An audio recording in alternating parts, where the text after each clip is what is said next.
டோட்டலாக தனிமைப்படுத்தப்பட்ட திமுக, உச்சக்கட்ட ஹாப்பியில் பாஜக, தாவேக விஜய் அரசுக்கு சிக்கலா?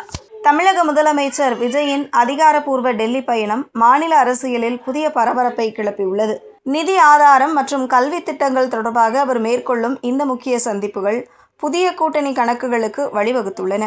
குறிப்பாக தற்போதைய சூழலில் திமுக முற்றிலும் தனிமைப்படுத்தப்பட்டுள்ள நிலையில் இந்த டெல்லி பயணம் தாவேக அரசுக்கு ஏதேனும் புதிய நெருக்கடியை ஏற்படுத்துமா என்ற விவாதம் தற்பொழுது எழுந்துள்ளது.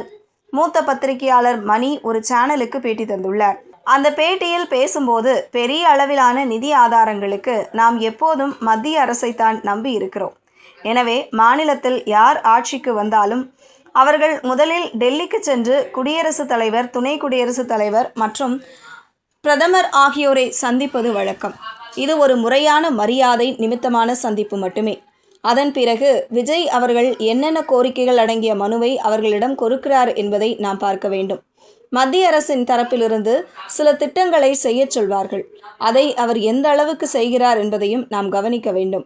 இந்த டெல்லி பயணத்தின் அரசியல் ரீதியான பகுதியை எடுத்துக்கொண்டால் அவர் ராகுல் காந்தியை சந்திக்க இருக்கிறார்.